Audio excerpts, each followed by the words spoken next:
même. Hop. Ouais, donc là, faut plus parler, là. Plus dire de bêtises, en tout cas. C'est ça. C'est bon, on est en live. Bonjour à toutes et à tous. Très content de vous retrouver pour un nouveau webinaire. J'espère que vous allez bien. Et ce matin, je suis en compagnie de deux nouveaux intervenants, de nouveaux speakers. Noémie, qui est spécialiste en neuroergonomie et expérience client. Et Vincent, que l'on connaît bien côté ECN, spécialiste en stratégie marketing et e-commerce. Merci à tous les deux d'être à mes côtés ce matin. Est-ce que vous allez bien? Est-ce que ça va? Nickel, merci pour l'invitation, avec plaisir. Merci Charles, ça va super. On est au taquet, c'est la rentrée. On a envie de partager plein de belles choses. Donc, j'espère que vous serez fidèles au rendez-vous jusqu'au bout parce qu'il y a vraiment des choses croustillantes. Bon, bah, super. Merci une nouvelle fois à tous les deux pour votre présence et c'est un plaisir de vous recevoir évidemment. Je vous laisse la main d'ailleurs dans une minute, tous les deux. Pour mener cette présentation, on va parler de marketing, de neurosciences, voilà, bien comprendre comment décident vos clients. Vous qui nous suivez, n'hésitez pas à interagir justement avec Noémie et Vincent. Il y a un petit chat sur le côté, vous avez l'habitude voilà, pour réagir aux propos de nos deux intervenants. Vous avez aussi une section questions, Q&A, questions-réponses. Sur la droite de la plateforme. N'hésitez pas à poser toutes vos questions justement à nos deux speakers du jour. Je pense qu'il y aura pas mal de questions qui pourront venir. Il n'y a pas de mauvaises questions, donc surtout n'hésitez pas. On gardera un temps à la fin de la présentation de Noémie et Vincent pour y répondre à ces questions. Donc Noémie et Vincent, c'est à vous, je vous laisse la main pour nous parler marketing et neurosciences. Et moi je vous retrouve à la fin pour les questions-réponses. Merci Charles, merci beaucoup. Allez, on avance. Écoutez, on est heureux de pouvoir participer à ce webinaire et de vous proposer un voyage au cœur de votre cerveau. Vous aurez des clés de compréhension qui vous aideront vraiment à comprendre comment vos clients prennent des décisions, notamment pour l'achat, puisqu'on est dans un contexte e-commerce. Alors, bien voilà, Noémie et Vincent, donc nous sommes ravis de faire cette présentation. Nous sommes tous les deux formés chez BMO Academy, donc une école qui se base sur les neurosciences et sciences comportementales, appliquées notamment à la prise de décision. Et donc depuis plusieurs années, avec Noémie, nous appliquons en fait ces outils-là dans le neuropersona, entre autres, qui permet effectivement de bien définir le profil de vos clients. Je me permets d'avancer et de donner la main à Noémie, qui prend le relais dans cette expérience au cœur du cerveau. Merci Vincent, oui. Bonjour à tous. Alors moi, j'ai une première question pour vous. Prenez quelques secondes pour repenser à votre dernier achat. La dernière fois que vous avez acheté quelque chose, je vous laisse quelques secondes pour y réfléchir. S'il y en a qui veulent nous partager leur dernier achat dans le chat, vous pouvez le faire. Mais juste sinon, repensez à la dernière chose que vous avez achetée, à titre pro ou perso. Alors, si chacun arrive à remonter à son dernier achat, essayez de vous dire, OK, c'était quoi? Dans quel contexte? Est-ce que c'est un achat plutôt plaisir? Est-ce que c'était un achat lié à une situation d'urgence? Est-ce que c'était... voilà, qu'est-ce que c'était? Repensez à ça. Je vous laisse quelques secondes, pas plus. Et ensuite, on va passer à la slide suivante. Tic-tac, tic-tac. Allez, vas-y, on passe à la suivante. La question ici, c'est de se dire, OK, par rapport à l'achat que vous avez fait, le dernier achat, est-ce que c'était un achat... Ah tiens, j'ai Marc qui m'a mis la rentrée, donc des nouveaux mocassins, OK. Billet de train, obligation, une chaise de bureau. OK, super. J'adore vos exemples. Parce qu'ici, en fait, déjà, ce qu'on pourrait se dire, c'est est-ce que c'est un achat qui est rationnel ou un achat qui est émotionnel? Pareil, essayez de répondre à cette question, même si c'est dans votre tête, pas de problème. C'est quoi la différence entre un achat rationnel et un achat émotionnel? Alors, c'est vrai qu'on est peut-être nombreux, j'arrive pas à savoir combien on est. Mais j'aime bien poser cette question et souvent, certains me disent les deux, ou rationnel, ou émotionnel. C'est quoi en fait la différence? Alors, je vous ai donné une petite piste déjà ici avec ce magnifique dessin de cerveau et deux ronds. Alors, je ne sais pas si j'ai des daltoniens dans l'assemblée, mais le rond qui est plutôt violet, qui se situe en bas, derrière notre oreille ici. on va s'adresser, lunettes de vue, ok. On va s'adresser au cerveau émotionnel, alors que le rond qui est plutôt bleu clair, qui est situé ici en fait au niveau de notre front, cortex préfrontal, on va être sur un achat qui est plutôt dit rationnel. Bon. Souvent, c'est les deux, ouais. Mais en premier lieu, il y a toujours un achat émotionnel avant tout. C'est la première décision, c'est celle de notre cerveau, c'est ce qu'on va voir aujourd'hui. Et pour certaines décisions, ça va passer en fait dans cette partie plutôt rationnelle en fait, qui est liée à la conscience et où on va venir justifier, rationaliser pourquoi on a acheté ça. Mais en réalité, la première décision, c'est notre cerveau qui l'a prise et bien avant qu'on en ait conscience. Rationnel pour le billet de train, émotionnel, première classe. Ouais, ok. Bon, ça, on va en parler et c'est super intéressant. C'est pour ça que j'aime bien vous poser cette question. Donc du coup, avant de rentrer dans le détail de ces deux émotions, c'est bien de remettre quelques chiffres sur notre cerveau. Alors, notre cerveau, il faut savoir qu'il pèse en moyenne 1,4 kg. Okay, on ne va pas tergiverser sur le cerveau de l'homme et de la femme parce qu'on ne va pas prendre le temps là-dessus aujourd'hui. Il va prendre 35 000 décisions par jour. Alors ça, c'est un chiffre important parce que pareil, d'habitude, on a plus le temps, donc je vous challenge un petit peu là-dessus, mais il faut savoir qu'on prend 35 000 décisions par jour. Une décision ici, je ne parle pas de quelque chose qui est de l'ordre du réflexe. Je parle vraiment d'une décision. Ça me gratte, je me gratte, j'ai chaud, je me couvre. Donc en fait, il y a plein de décisions dont on n'a pas conscience. Sinon, on serait fatigué à la fin de la journée. Et pourquoi ? C'est parce que dans ces 35 000 décisions, il y en a seulement 0,26 qui sont conscientes. Rappelez-vous la slide d'avant. J'en ai 35 000 qui sont prises par mon système limbique qui est derrière mon oreille. C'est la partie émotionnelle inconsciente. Et j'en ai seulement 0,26% de ces 35 000 décisions qui passent par mon champ de conscience, ici, cortex préfrontal, la zone bleu clair. C'est ce qui fait qu'on ne se rend pas compte de ces 35 000 décisions. Ça, c'est un chiffre important et c'est ce qui va expliquer beaucoup de choses dans notre prise de décision en tant qu'être humain. Petit chiffre intéressant, surtout pour les parents, c'est que notre cerveau, il atteint sa maturité que vers 23 ans. Donc, il faut savoir que il y a encore des fonctions qui se mettent en place que jusqu'à l'âge de 23 ans.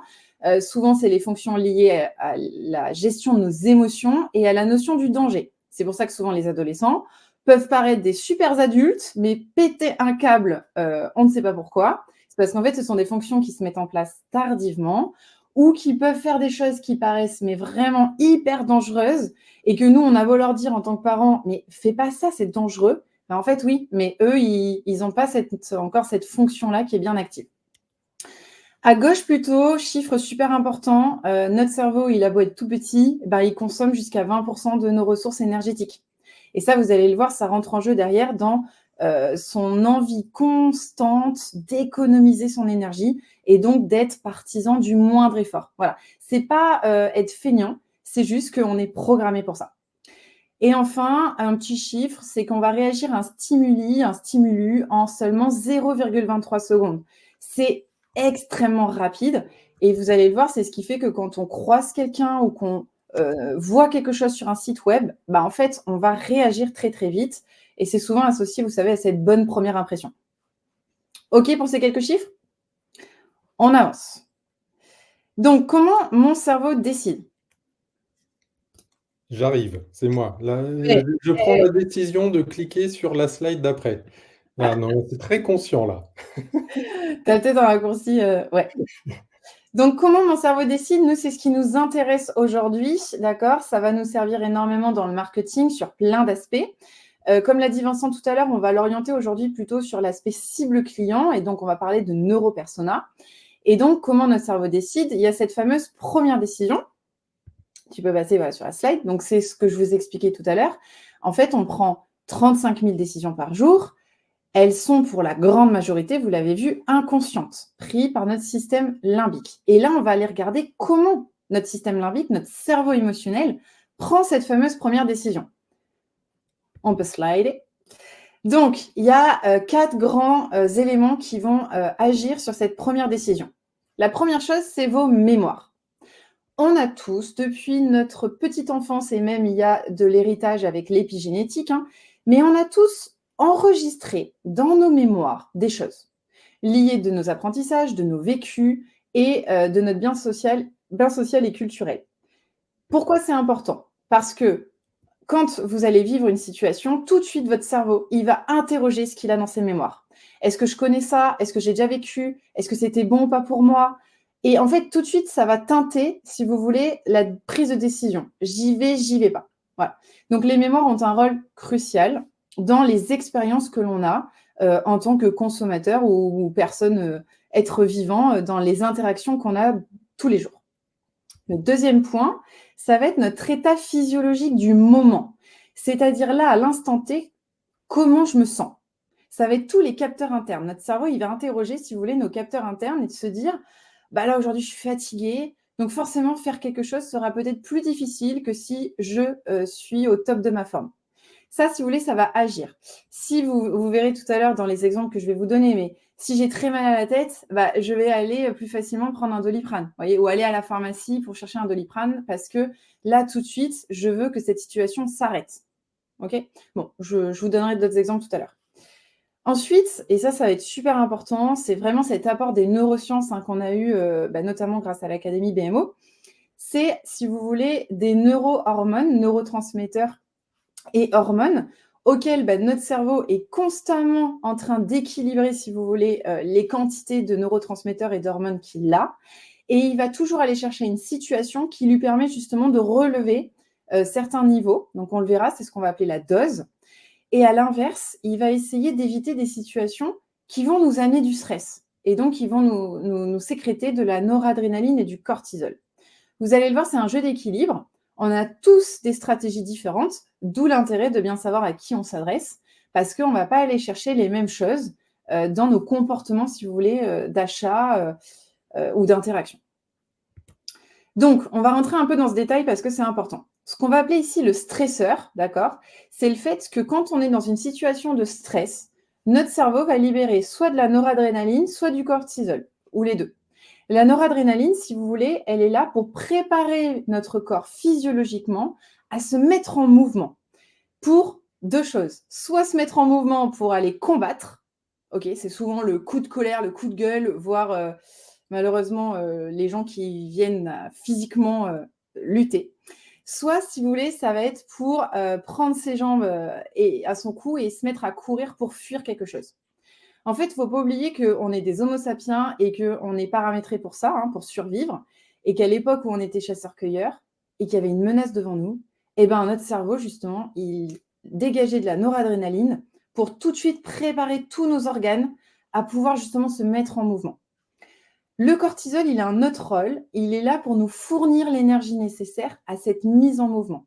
Parce qu'à l'époque, on n'avait pas les courses accessibles comme aujourd'hui. Donc, il fallait qu'on puisse puiser dans nos ressources. Et ce cortisol, il nous aidait à ça. Transformer, si vous voulez, ce qu'on avait en énergie stockée, en énergie directement disponible pour pouvoir justement réagir en situation de stress. Aujourd'hui, c'est la même chose. C'est juste que les stresseurs qu'on a aujourd'hui ne sont pas les mêmes qu'à l'époque où on était face à un tigre à dents de sabre. Aujourd'hui, ce sont des stresseurs plutôt liés à notre vie contemporaine. Mais notre corps, il réagit de la même manière. Attention, petite parenthèse importante, je vous ai mis un curseur, une jauge. En soit, le cortisol n'est pas mauvais pour la santé. Il est même nécessaire. C'est ce qui nous permet le matin de nous lever. Il se sécrète naturellement pour aider notre corps à se lever le matin. À l'inverse, où le soir, on a plutôt de la mélatonine pour nous aider à l'endormissement. Donc, ce n'est pas mauvais en soi. C'est mauvais si on a des pics, en fait, de noradrénaline et de cortisol qui sont trop élevés ou si on en a un taux, si vous voulez, qui est trop important de manière constante. Voilà. Bon, si tout ça, ça vous intéresse, faudra qu'on fasse un focus là-dessus. Mais ce que je veux vous dire, c'est que les personnes qui se désengagent, qui ne veulent pas acheter ou qui ont des signaux dans vos parcours d'achat sur vos sites, par exemple, s'ils ont des signaux qui tout de suite les alertent parce que ça leur rappelle une situation où ils se sont fait avoir, arnaquer, qu'ils ont été déçus ou qu'ils lisent un avis client négatif, tout ce genre de choses va venir déclencher cette alerte et ça va du coup les désengager. Okay ? Si des fois on a des avis clients qui sont très négatifs, c'est parce qu'ici, ils ont été insatisfaits et qu'ils ont ce côté colère. Là, on est plutôt dans le combat et on va aller derrière combattre pour venir un petit peu se venger. Ou à l'inverse, on peut être dans une situation de fuite et éviter cet appel qu'on n'a pas envie de prendre, éviter de dire la vérité à quelqu'un parce qu'on sait que ça pourrait générer une situation un peu stressante. Enfin, vous voyez, il y a plein de situations possibles. Donc, à l'inverse, notre cerveau, donc soit il évite des situations qui vont le mettre sous stress, soit il va aller chercher quelque chose qui va aller le nourrir, lui apporter quelque chose de positif. Et là, c'est grâce à BMO qu'on a pu mettre en place cet acronyme qui est facile à retenir, c'est qu'on a tous besoin de notre dose. Dose pour retenir le neurotransmetteur qui est la dopamine, l'hormone qui est l'ocytocine, le neurotransmetteur qui est la sérotonine et la neurohormone que sont les endorphines. Donc, on a tous besoin de notre dose, on en est accro parce qu'on a des taux, si vous voulez, qui évoluent, nous, dans notre système, et on n'a pas tous les mêmes stratégies et les mêmes besoins. D'accord ? Il y en a qui ont plus besoin de dopamine, d'ocytocine, de sérotonine, parce qu'on a mis en place des stratégies qui ne sont pas les mêmes. Et on va aller, pas aujourd'hui dans le détail de comment aller sécréter chacune de ces hormones et neurotransmetteurs, on n'a pas le temps. Mais ce qu'il faut savoir, c'est que vous, en tant qu'être humain, que vous soyez acheteur ou en interaction sociale, votre cerveau va prendre sa première décision s'il identifie un contexte qui va lui amener D-O-S-E ou un cocktail D-O, D-O-S, O-S-E, ok ? Plus la situation, elle va maximiser le fait d'aller chercher sa dose, plus il aura envie d'y aller. C'est ça qu'il faut retenir. Et nous, on est formés avec Vincent, en effet, à déterminer comment amener ça. Comment trouver cet équilibre, parce que c'est un équilibre dans un déséquilibre permanent, d'accord ? Comment amener, si vous voulez, des éléments qui vont baisser cette noradrénaline et ce cortisol, éviter des frictions, éviter des incompréhensions, limiter l'effort que votre visiteur va devoir fournir pour comprendre, pour acheter, pour s'engager. Et à l'inverse, comment lui maximiser la perception et lui créer un parcours où il va aller chercher sa dose. C'est ça aujourd'hui notre mission, si je puis dire. Et de manière éthique et responsable. Oui. Parce que vous imaginez bien que ce type d'outils peuvent être utilisés de manière excessive et donc provoquer de la manipulation claire et nette. Ouais. Et nous, on s'arrête là, on se supervise, on refuse certains clients, justement pour rester dans un mode de fonctionnement éthique, responsable auprès des êtres humains que l'on va impacter. Tout à fait. Et puis, pour rebondir sur ce que tu dis, Vincent, là, maintenant, il y a des études très sérieuses qui montrent que, notamment, l'utilisation de dark patterns ou autres a, certes, sur du très court terme, des résultats, c'est ça. Mais sur du moyen long terme, c'est catastrophique. Donc, en fait, c'est une stratégie qui, dans tous les cas, n'est pas pérenne. Ouais. Nous, c'est une stratégie durable, clairement. Et le dernier, du coup. Et le dernier, voilà, parce qu'on est toujours, vous savez, dans la décision inconsciente, c'est-à-dire notre cerveau émotionnel, sa première décision, comment il la prend. Donc, vous avez vu, il y avait les mémoires, l'état physiologique, comment je me sens à l'instant T, ces fameuses neurohormones, j'évite les stresseurs, je vais chercher ma dose. Et le quatrième élément qui rentre en jeu, ce sont les biais cognitifs. Les biais cognitifs, vous devez en avoir certainement entendu parler.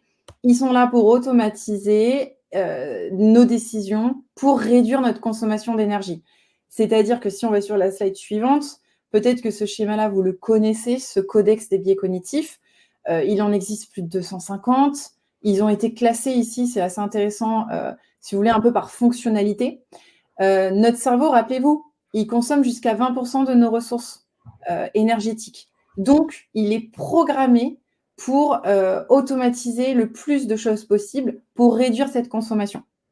Une tâche volontaire, c'est-à-dire une tâche où vraiment on se concentre, on réfléchit, on calcule, si vous voulez, elle va consommer jusqu'à 20 fois plus d'énergie qu'une tâche qui est faite en mode pilote automatique.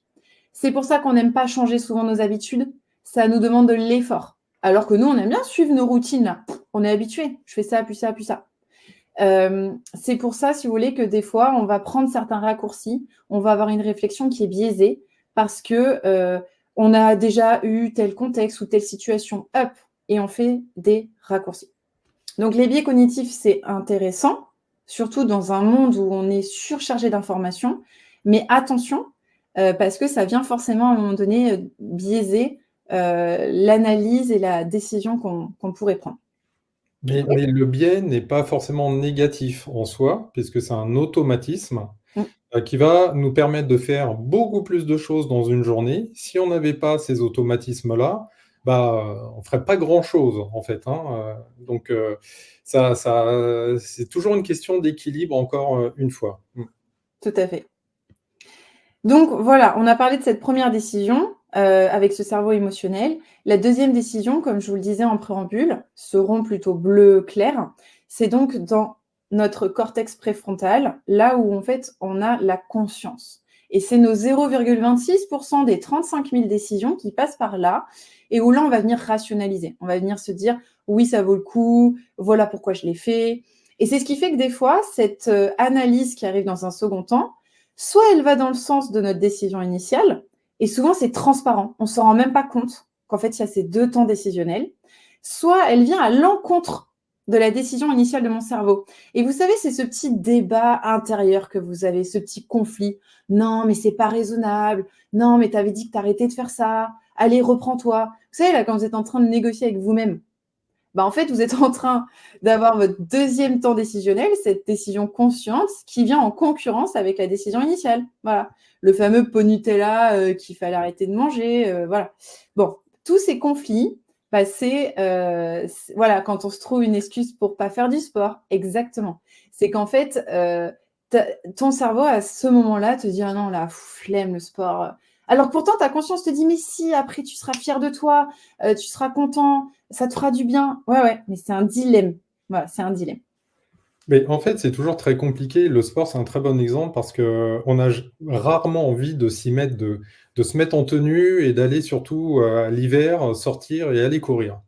Et clairement, si on y va, c'est parce que derrière, on va générer le E d'endorphine de la dose et donc être dans un état cotonné. On sait que c'est bien pour nous.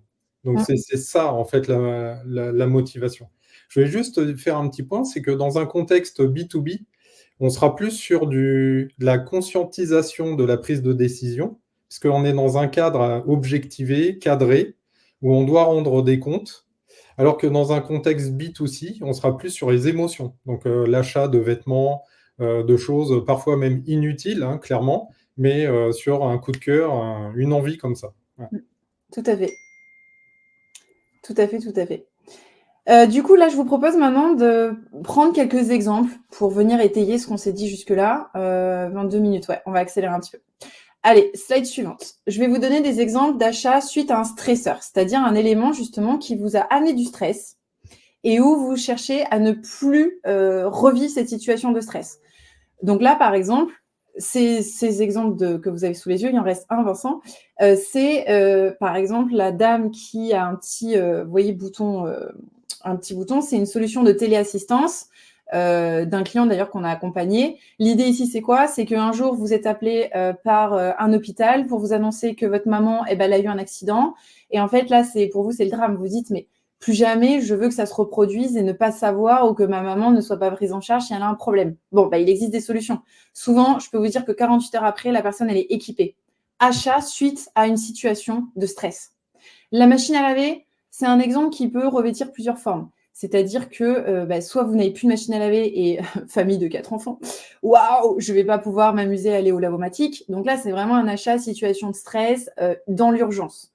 Mais ça peut aussi être un achat plus dopaminergique si vous voulez avoir une machine, je ne sais pas, plus performante, plus économe et qui vous réduit le nombre de lavages dans la semaine. Vous voyez, en fait, tout dépend encore une fois de l'intention qu'il y a derrière et donc de la connaissance de votre cible.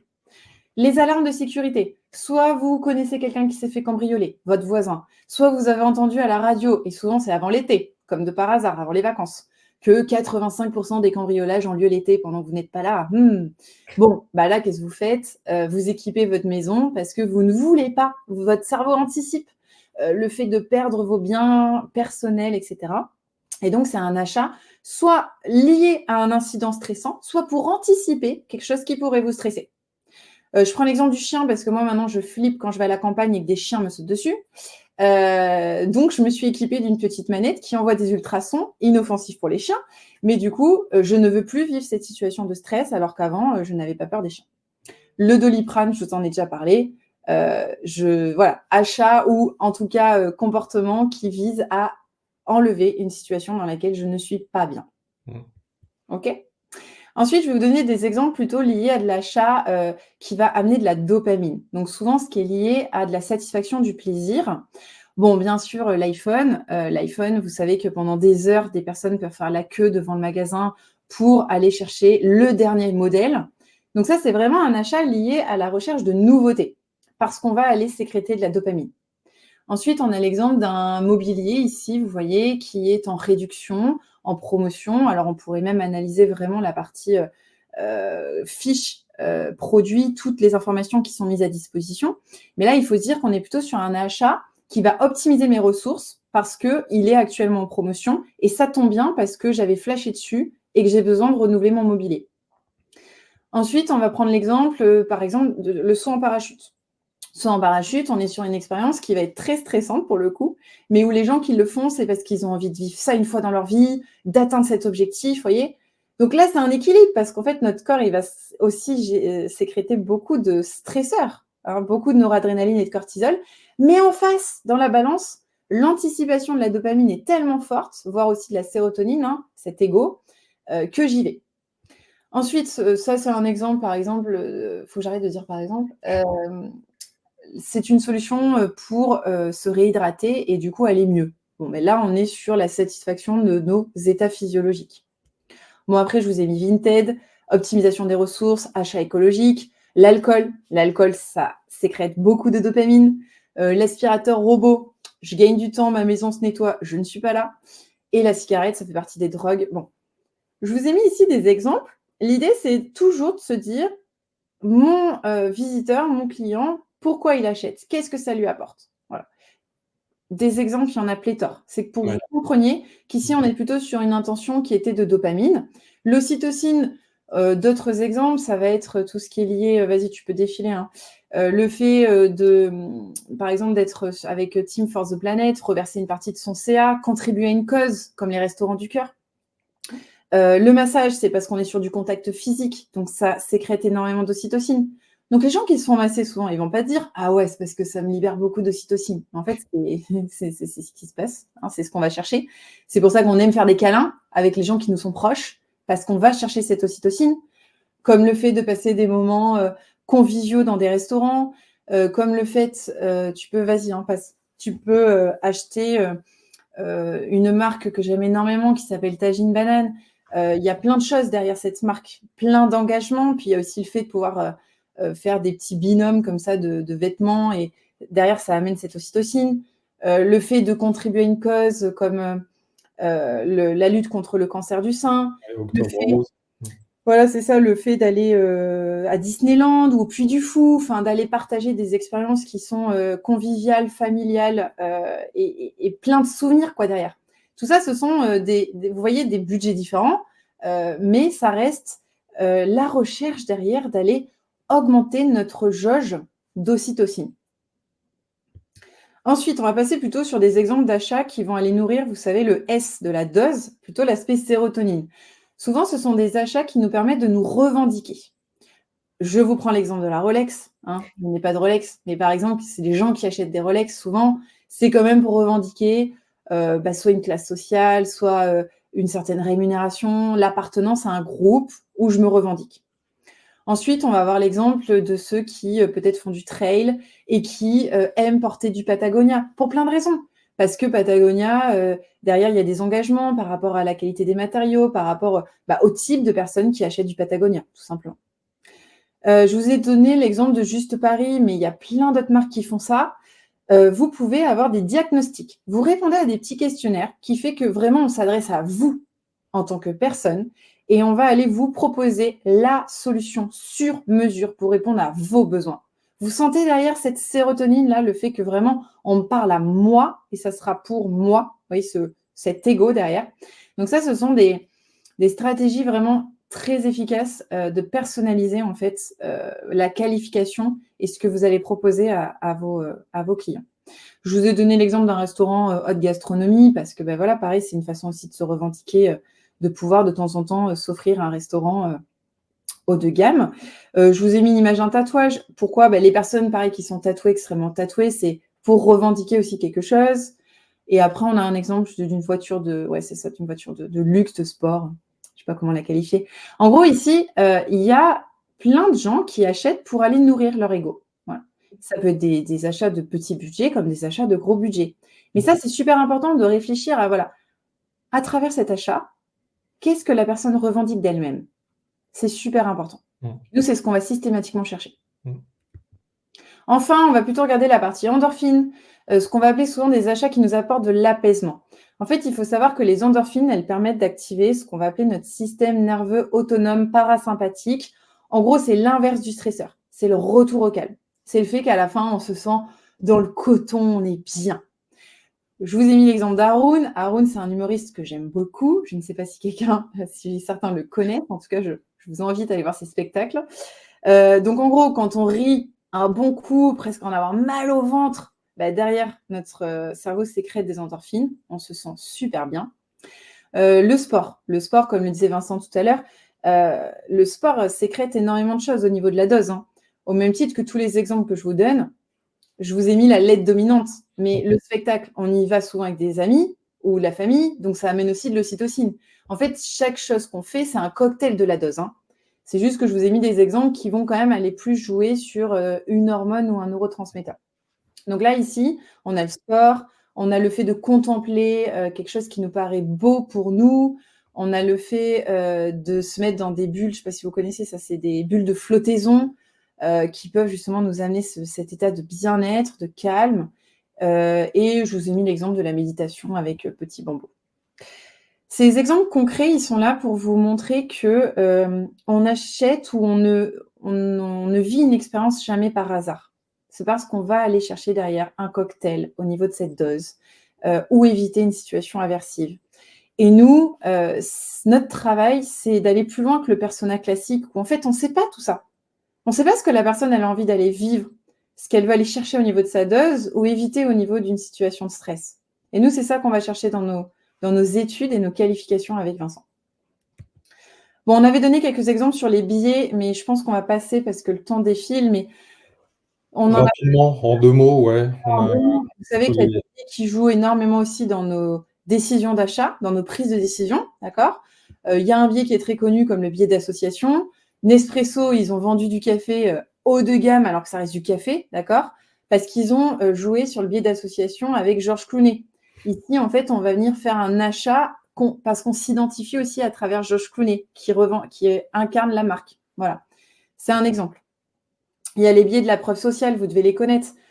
Plus il y a des avis positifs, plus il y a des garanties, il y a derrière de l'autorité et des gens qui vont suivre cette personne, qui vont en dire du bien, plus je serai amenée et enclin à moi aussi acheter parce que j'ai ce biais social qui vient jouer. Voilà, après on a le biais de contraste, donc ça vous connaissez très bien aussi je pense, mais il y a plein de façons de l'utiliser de différentes façons sur le fait de contraster donc une situation, puisqu'on sait qu'aujourd'hui, on ne peut évaluer, si vous voulez, une chose qu'en la comparant à une autre, et c'est cette valeur de référence qui va influencer la chose qu'on évalue. Donc, ce qui est important, c'est d'aller chercher chez vos visiteurs quelle est leur valeur de référence, à quoi ils comparent. Si on connaît cette valeur de référence, ce sera très facile derrière de pouvoir jouer sur ce biais de contraste. D'ailleurs, cet exemple est un exemple de dark pattern que nous ne recommandons pas, clairement. Donc, mais c'est juste pour vous préciser comment ça fonctionne. Et voilà. Ouais. Voilà, donc je te laisse la main, Vincent, sur cette partie. Oui, l'idée, c'est de pouvoir mettre en application maintenant tout ce que vous avez vu sur la définition du profil, c'est du profiling finalement de vos clients. Alors, juste pour reprendre le contexte de l'e-commerce, on sait que les taux de conversion sont très faibles. Donc là, selon la police, on est à 1,6% de conversion. Selon les syndicats, on serait plus à 3%. En fait, ça dépend si c'est sur visite ou visiteur. Mais globalement, on est sur cette moyenne nationale. Et quand on est sur mobile, on est encore en dessous, puisque c'est un périphérique qui sert surtout de prise d'information plus que d'achat. Encore une fois, tout dépend du secteur d'activité, comme la billetterie en ligne, les cinémas, c'est essentiellement par mobile. Et d'autres activités, achat d'une voiture ou autre, c'est plutôt sur desktop. Et puis surtout, depuis 8 ans, les budgets, les coûts d'acquisition ont fortement augmenté. Et donc, c'est important finalement de se dire, voilà, l'e-commerce aujourd'hui, et puis on le voit bien depuis la Covid, c'est compliqué, il y a un vrai sujet de rentabilité que personnellement je porte depuis plus de 10 ans. J'invite les commerçants à faire de l'analytique, à bien gérer leur rentabilité, leur ROI, et c'est un vrai sujet. Sauf que finalement, pour aller sur des résultats meilleurs en termes de taux de conversion, il faut savoir à qui on vend. Et le persona classique ne vous donne pas toutes ces clés-là. Donc, ce qui est important, c'est de bien connaître vos clients. Alors, connaître les clients, ça veut dire quoi? C'est pas seulement le nom, le prénom, l'âge, où ils habitent, urbain, périurbain, leurs loisirs, leur formation, etc. On va plus loin, puisque, comme vous l'avez bien compris, on achète sur les émotions avant tout. Et après, on va conscientiser. Et donc, évidemment, on a besoin d'identifier leurs problèmes, leurs besoins, ce qu'ils ont déjà essayé, on va dire les fausses solutions, ce qu'ils revendiquent, là c'est plus sur la sérotonine, qui ils sont et ce qu'ils ont vécu. Donc on va vraiment prendre en compte aussi leur expérience pour vraiment rentrer au cœur des émotions voilà, de vos clients. Alors, on ne va pas le faire de manière individuelle, évidemment. On va créer des groupes de clients, et on peut avoir de nombreux groupes de clients en fonction de ce que vous proposez comme offre. Alors, voilà, c'est juste pour vous remettre un petit peu le contexte. Avec un persona classique, donc on va être sur le genre, l'âge, la situation pro et perso, les loisirs. Et avec le neuropersona, on a à la fois le persona classique et on va bien sûr parler des motivations profondes, tout ce qui est peur, blocage, les émotions, les désirs et la dose. Donc on va parler vraiment des neurotransmetteurs. Alors, pourquoi c'est important de focus sur le neuropersona? Parce que finalement, votre client, il est au centre de tout. Votre parcours client, c'est parcours client. Donc, c'est bien la définition du neuropersona et du client qui va vous permettre de pouvoir communiquer avec lui sur toutes les phases principales du parcours, à commencer par l'acquisition. Donc, imaginez bien connaître votre neuropersona, bien connaître ses motivations, ses désirs, ses peurs. Forcément, vous allez adapter le discours en termes de communication. Donc, que ce soit sur des réseaux sociaux, sur les publicités Google Ads, shopping, etc., sur les newsletters que vous allez envoyer, vous allez adapter. Alors, ça va demander évidemment une segmentation beaucoup plus précise, c'est-à-dire que envoyer à tout le monde avec le même discours, on voit bien que ça ne marche pas en termes de taux de conversion. Par contre, avec une segmentation précise sur les neuropersonas, on va clairement toucher au cœur de ces cibles-là. On aura beaucoup plus d'impact. Pareil donc sur la rétention. Donc là, on est vraiment dans le parcours client, on est sur le site et on va faire en sorte d'engager cette personne. Donc, on va créer un environnement propice.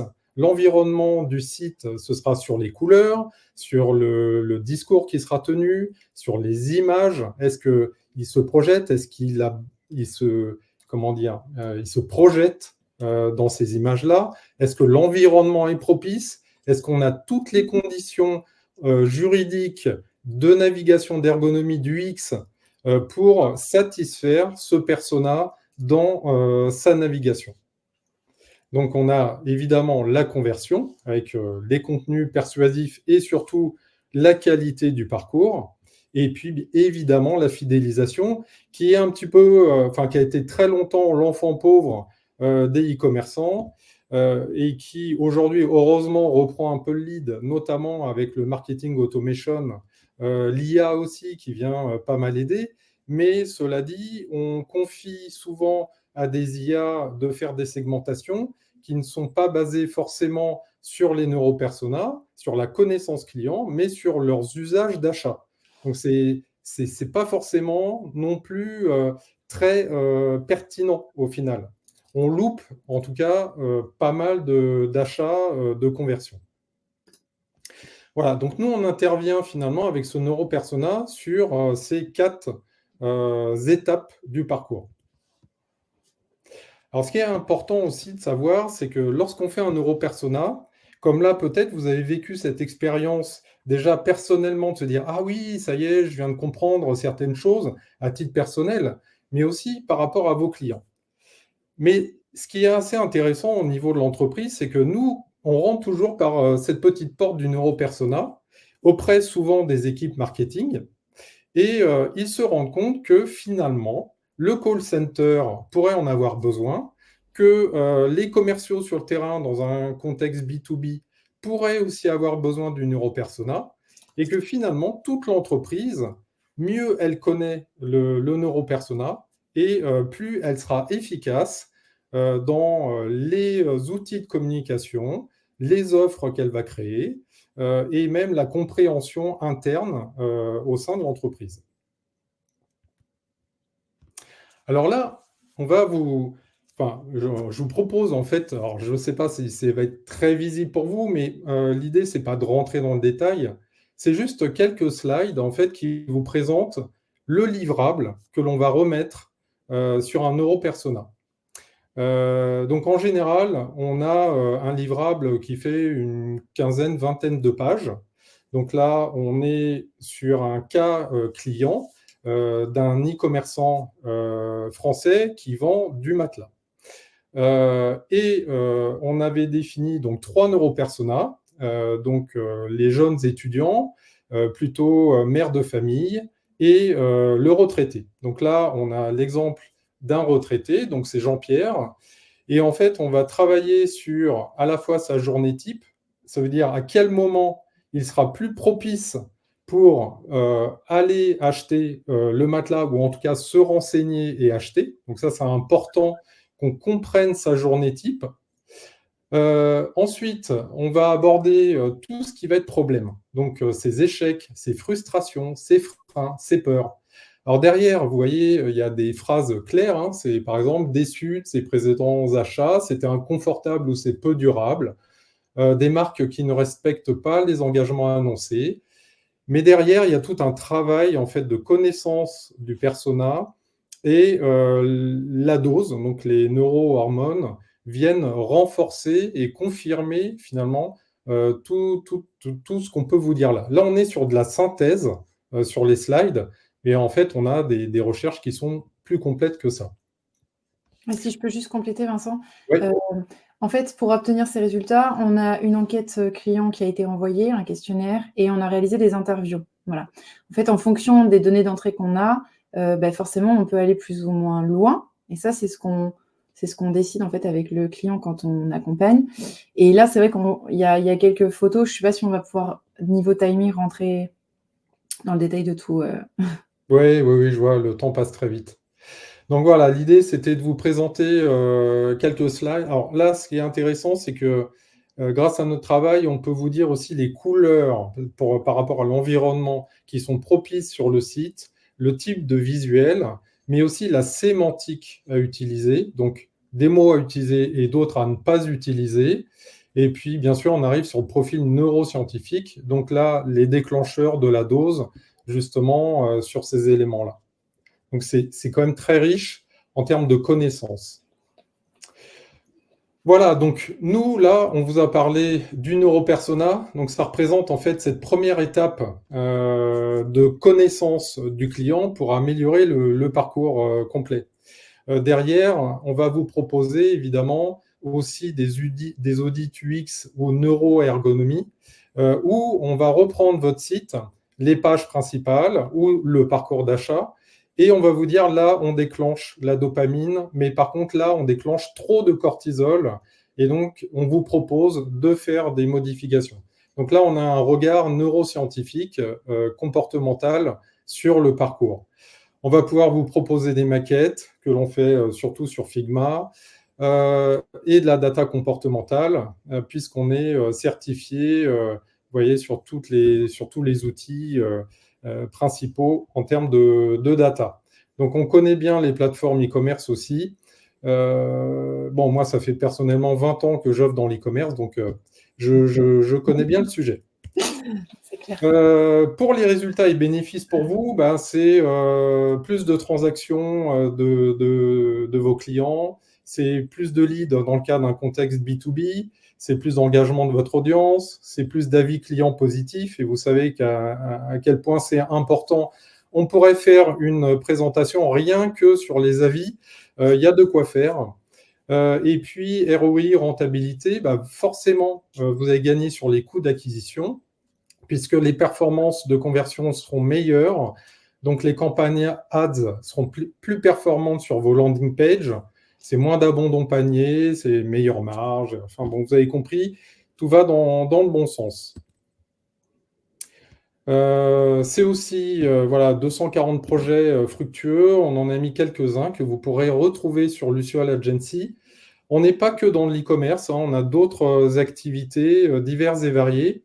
Et l'idée, c'est aussi, parce qu'on a cette expérience projet et agence, de travailler avec vous en interne ou des prestataires externes. Donc, on s'immisce parfaitement bien dans l'écosystème que vous avez mis en place. Voilà, c'est assez simple, on a cette expertise-là. Et puis, si vous avez envie d'aller plus loin, écoutez, exceptionnellement, et par rapport à ce webinaire d'aujourd'hui, et seulement pour les personnes présentes ou qui verront le replay, avec ce code promo CN, vous aurez 20% de remise sur votre premier NeuroPersona. Ça, c'est notre petit cadeau. Et puis, on vous laisse toutes nos coordonnées. Vous pouvez nous retrouver sur notre site internet, aussi sur LinkedIn. Et si vous avez des questions, bah, écoutez, c'est maintenant ou jamais. Merci Vincent et Noémie hein, pour cette présentation vraiment intéressante. C'est pas des éléments qu'on a l'habitude de voir chez nous, donc vraiment super votre présentation. On a l'impression de retourner un petit peu sur les bancs de l'école et d'apprendre comment ça fonctionnait, mais ça fait toujours plaisir. Et puis après de retransposer ça sur le côté business, bah voilà, super intéressant. Comme le code promo, un magnifique code promo. Si ces 3 lettres pouvaient marcher partout, ce serait magnifique aussi. Mais voilà. Merci à vous pour ça. J'ai partagé aussi vos LinkedIn dans le chat. Donc voilà, il y a les mails ici, les téléphones, le LinkedIn. Normalement, si vous avez des questions complémentaires, si vous voulez revenir sur certains éléments, parce que comme on le disait en off avant de lancer ce live, on pourrait en parler toute la journée, je pense, de sujets comme celui-là. Donc voilà, n'hésitez pas, vous avez tous les contacts qu'il faut. Vous qui nous suivez, on a une question. Voilà, si vous aviez des exemples concrets de transposition du NeuroPersona sur son site e-commerce, est-ce que vous avez des petits éléments là-dessus et si oui, bah, avec plaisir pour les écouter. C'est une question. Ah oui, pardon, je n'avais pas vu. Des exemples concrets de transposition sur son site e-commerce. C'est-à-dire, la question, c'est par rapport à l'analyse du NeuroPersona, comment on le transpose sur le site e-commerce? Ouais, je pense que c'est ça. Ok. Bah, c'est les illustrations notamment que montrait tout à l'heure Vincent. En fait, quand nous, on analyse donc notre cible client type, après, vous pouvez en avoir plusieurs, on va les regarder justement dans le parcours. Déjà, c'est quoi le parcours idéal? Combien d'étapes? Qu'est-ce qu'il vient chercher? Et comment on séquence son parcours? Ça, c'est la première chose. En plus, on mélange beaucoup aussi avec l'UX, c'est notre métier aussi de faire de l'UX. On va regarder justement quel visuel choisir, parce que les visuels activent nos neurones miroirs. Donc, le visuel a un poids que beaucoup de personnes, malheureusement, n'utilisent pas suffisamment. Oui, négligent, sous-estiment. Ouais, c'est ça, c'est sous-estimé. Un visuel active nos neurones miroirs. Donc, plus je vais m'identifier à ce visuel et ça va me permettre justement d'anticiper d'un point de vue émotionnel ma dose, plus j'ai envie d'y aller. Donc, vraiment, le choix des visuels va être très important. La manière dont est structuré le site, le type de mots qu'on va utiliser, l'offre, le contenu de l'offre, pour que notre offre soit irrésistible. Voilà. Il y a des choses dans les offres commerciales qui vont justement limiter l'effort et donc la noradrénaline et le cortisol que votre visiteur va anticiper, et à l'inverse, maximiser la dose. Je prends l'exemple de, Sarenza, je ne sais plus si c'est Sarenza, acheter, payer plus tard. En gros, tu as acheté, tu l'as reçu, tu l'utilises déjà, tu n'as pas encore lâché 1 centime. Là, en fait, il joue là-dessus. J'ai d'abord ma dopamine, ma sérotonine, et après, j'aurai finalement la partie la moins sympa qui est le côté perte de ressources puisque je dois dépenser l'argent. Je ne sais pas si j'ai bien répondu à la question. Merci, moi, je trouve que merci si. Noémie. Je ne sais pas si Vincent, oui, tu avais quelque chose à ajouter. Non, pas particulièrement. Je pense que c'est assez clair. On a une autre question qui est arrivée, mais c'est par rapport aux 20% sur une enveloppe forfaitaire, etc. Donc peut-être que ça, c'est au cas par cas. Oui, Hélène, on a des tarifs, on va dire, un peu différents selon le contexte du projet, le nombre de neuropersona qu'il y a à travailler, est-ce qu'il faut bâtir une enquête ou pas une enquête. Voilà, il y a tous ces paramètres-là qui rentrent en compte pour pouvoir répondre à cette question. Mais n'hésitez pas à nous écrire, on pourra en discuter. Voilà, c'est le message à donner. C'est pour toute question de ce genre-là, contactez directement Vincent et Noémie. C'est du sur-mesure en fait. Oui. Après, on passe pas du kit au double. Hein. C'est juste que bâtir une enquête, récolter des réponses et les analyser selon ce dont le client dispose, ça va pas être le même travail. Alors, ce qui est sûr, c'est que sans enquête, le budget est très accessible pour des TPE-PME. Voilà. Ouais. Et on arrive à des résultats, même sans enquête, qui sont très intéressants, puisque on va combiner finalement des bases de données, alors nos connaissances déjà, des bases de données que l'on a sur les comportements sociodémographiques, parce que finalement, entre clients, il y a quand même des choses qui se ressemblent. Et on va utiliser aussi l'IA, bien sûr, hein, dans certains contextes. Ça va être un assistant pour nous qui va nous aider sur certains points. Et ce qui nous permet justement de pouvoir nous positionner avec des tarifs tout à fait abordables selon, bien sûr, la prestation à réaliser. Très bien, merci à tous les deux. Le temps passe, mais on a des questions qui arrivent au fur et à mesure, donc on va en prendre encore quelques-unes. Et si on n'a pas le temps de les prendre, voilà, peut-être que Noémie et Vincent vous contacteront pour répondre à votre question. En B2B, le parcours est plus long, donc faut-il détailler plus de neuropersona? Voilà une question qui est arrivée tout à l'heure. C'est intéressant. En tout cas, la prise en compte.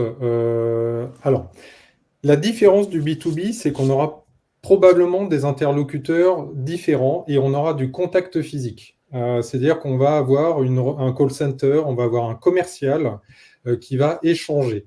Et là, le neuropersona est très utile pour les commerciaux qui seront formés, pour les challenger aussi et les former justement sur des approches de training de ces formateurs. Donc, c'est hyper utile dans la relation client. D'ailleurs, si on prend l'exemple d'Allovi qu'on a accompagné sur la téléassistance, ils ont à la fois de la vente en ligne, ils ont un call center et des commerciaux sur le terrain. Et ce neuropersona a servi vraiment à toutes les parties, finalement, sachant que ils allaient chercher des prescripteurs sur le terrain, donc on était plus dans une approche B2B, et le call center plus dans une approche B2C, avec le site aussi. Donc le site a été refondu suite à notre expertise justement du neuropersona et neuroergonomie, et vous pourrez aller voir sur le site d'Allovi notamment comment la page et le parcours est structuré pour répondre au mieux à un contexte particulier d'urgence d'une personne qui vient d'un aidant, c'est souvent un aidant, qui vient d'avoir sa mère ou son père en accident, ou un ami, un voisin, et donc de faciliter le parcours au mieux pour rassurer et fournir le service adapté.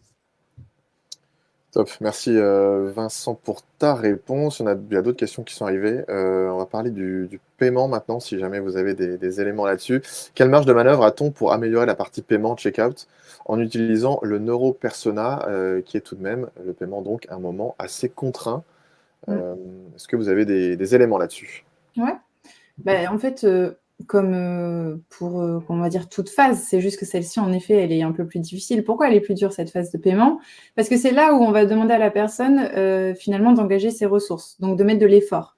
L'effort, ici, par rapport à ce qu'on vous a présenté, ça amène donc de la noradrénaline, parce que ce côté effort, on n'aime pas ça. En fait, derrière, à la fin de cette expérience, certes, je serai peut-être satisfait, je vais obtenir quelque chose de ma dose, mais je serai aussi moins riche, peut-être, hein, si c'est une question d'argent. Et donc, forcément que ça va amener de la noradrénaline. Donc, du coup, ici, c'est de se dire, toujours pareil, comment je réduis au maximum cet effort et comment je maximise la dose. Donc, ça peut être déjà au niveau de la dose, amener plus de confiance, de réassurance. Il peut y avoir des éléments, vous savez, liés justement au biais social. Il peut y avoir des éléments qui montrent que en achetant ça, il gagne ça. Il y a plein de tips possibles. En fait, ça dépend de la cible qu'on a, encore une fois, et à quoi elle va être réceptive. Voilà. Il y en a, ils vont être réceptifs à des coupons d'achat, d'autres à des satisfaits ou remboursés si tu ne l'es pas, d'autres au fait de, je ne sais pas, bénéficier d'un cadeau. En fait, la liste des outils possibles est longue. Encore faut-il savoir à qui je m'adresse. Au même titre que le choix de paiement et les modalités de paiement. En une fois, plusieurs fois, virement, chèque. On sait bien qu'en fonction des cibles, les chèques sont encore utilisés chez certains marchands. Donc voilà, c'est ça. Et puis bien sûr, on passe le côté performance, il faut que ça fonctionne techniquement sur le périphérique qui sera utilisé par le persona. Ça, c'est super important. D'ailleurs, c'est bien que tu parles de ça. Des fois, dans les étapes, vous savez, pour justement valider un paiement, ça ouvre une plateforme, une autre, on change de contexte, on a l'impression qu'on n'est plus dans la marque. En fait, s'il y a la moindre incertitude qui plane et qui amène du doute, ah ben là, c'est mort, c'est fini. Parce qu'il y a tellement d'arnaques en plus aujourd'hui, c'est omniprésent, que c'est vraiment une étape, si vous voulez, où il faut que ça soit le plus crédible et rassurant possible pour votre cible. Très bien, Romain, du coup, qui posait cette question, je pense que tu as eu quelques éléments de réponse ici. Allez, il nous reste une petite minute pour prendre la dernière question et puis après on passera à la conclusion. Est-ce que l'étude d'un seul neuropersona suffit?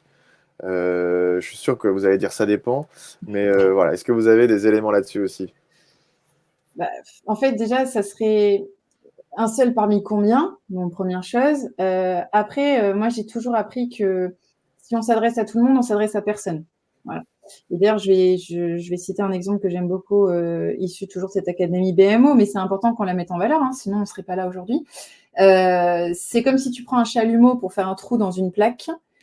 Si tu chauffes toute ta plaque parce que tu t'adresses à tout le monde, à la fin, ta plaque, elle va être très chaude, mais partout, tu n'as pas percé. Par contre, si tu t'adresses vraiment à quelqu'un en particulier et que tu fixes cet endroit-là, au bout d'un moment, ta plaque, le chalumeau, il la transperce, il crée un trou. D'accord? Et ça veut dire que je me suis bien adressée à quelqu'un en particulier. Donc, c'est quand même important si vous voulez avoir une stratégie. Et même, on parlait tout à l'heure, vous savez, tous les cycles, là, au niveau du neuropersona, tous les cycles que ça concerne. Si à un moment donné, vous voulez pouvoir faire de la rétention, pouvoir faire de la fidélisation, etc., vous allez avoir des campagnes derrière marketing qui vont être ciblées selon justement vos cibles. Et pour faire ça, il faut connaître vos différentes cibles et leurs caractéristiques, besoins, façons d'agir qui ne sont pas les mêmes. Après, j'ai rarement vu une entreprise qui avait 15 cibles différentes. Ouais, il y en a. En fait, la question, il faut se la poser de la manière suivante, je pense. C'est êtes-vous dans un domaine de niche, voire ultra niche? Par exemple, vous vendez des livres, des mangas auprès d'une cible d'ados de 15 à 20 ans. Et même là, déjà, c'est assez large par rapport à qui ils sont sur cette tranche d'âge. Et là, on peut effectivement peut-être avoir qu'un neuropersona qui devrait pouvoir répondre, on va dire, à 80-90% des besoins. Mais effectivement, si vous partez sur Amazon, là, vous aurez 15, 20, 30 cibles potentielles. Donc là, ça devient plus une usine à gaz. Très bien, merci à tous les deux pour ces réponses à ces questions qui ont été posées pendant merci pour vos questions. votre présentation. Ouais, ça fait plaisir d'avoir des questions justement sur un sujet comme celui-là, comme je le disais en introduction. Ça peut amener beaucoup de questions, effectivement, mais c'est que c'est un sujet important. Voilà, on va conclure ce webinaire. Merci à tous les deux déjà, en tout cas de votre présence sur cette heure-là et sur la préparation de ce webinaire très intéressant une nouvelle fois. Merci pour les réponses que vous avez portées à notre audience. Je rappelle qu'il y aura un replay qui sera disponible, donc si vous voulez revoir cette présentation, c'est avec grand plaisir. Et puis bien sûr, n'hésitez pas à contacter Noémie et Vincent pour de plus amples informations. Noémie et Vincent, je vais vous laisser à chacun un petit mot de la fin pour terminer. Allez, à toi Noémie, à toi l'honneur. Et puis après Vincent pour terminer. Moi déjà, merci beaucoup à SCN pour l'invitation et à toi Charles de nous avoir invité, suivi et aidé pendant cette heure. Voilà, moi je suis ravie de pouvoir partager ces connaissances et cette façon de travailler parce que c'est un sujet qui me passionne et que je vois qu'à chaque fois on embarque vraiment avec nous les équipes, comme on l'a dit, peu importe les services, tout le monde est concerné dans une entreprise et en plus on apprend beaucoup à titre personnel. Donc voilà, moi c'est avec grand plaisir pour échanger sur vos besoins, vos questionnements, vos projets. N'hésitez pas. Merci encore. Merci Noémie, une nouvelle fois, et Vincent, à toi le tour pour conclure cette Ouais, vidéo. c'est gentil. Merci encore, Charles et Océane, de nous avoir accueillis. Et on est ravis de vous avoir transmis. C'est vraiment notre cœur à nous. On a à cœur de vous transmettre un maximum d'éléments. On est vraiment dans la pédagogie, donc c'est très important. Et surtout, vous apporter des clés de compréhension. Voilà, c'est ça l'essentiel. Parce qu'on a tendance à trop survoler ces sujets-là. Et là, maintenant qu'on a de plus en plus de connaissances grâce aux neurosciences, eh bien, profitons-en de ces connaissances pour les appliquer au quotidien, pour rendre les expériences positives et joyeuses, je dirais. Voilà. Pour avoir moins d'ennuis, moins de problèmes à gérer. C'est toujours très positif, finalement, d'aborder ces sujets-là. Donc, nous, on est vraiment là pour aider à la décision. On inspire la décision de vos clients. Donc, c'est ça qu'il faut retenir. Merci Vincent, merci Noémie. Il y a beaucoup de messages de remerciements en plus. Donc voilà, c'est que ça a été apprécié aussi par notre audience. Merci donc à tous les deux. Merci aussi à vous de nous avoir suivis évidemment sur cette fin de matinée par rapport à ce sujet. Puis vous le savez, évidemment, il y a plein de webinars, plein d'actualités qui sortent aussi côté ECN. Donc merci d'être de plus en plus à nous suivre au quotidien. On fait votre veille tous les jours sur e-commerce nation. Donc très belle continuation à vous qui nous suivez. Et puis vous aussi, bien sûr, Noémie et Vincent. À très bientôt peut-être pour remettre ça avec grand plaisir. Passez une très belle fin de journée et à bientôt. Merci à tout le monde. Au revoir.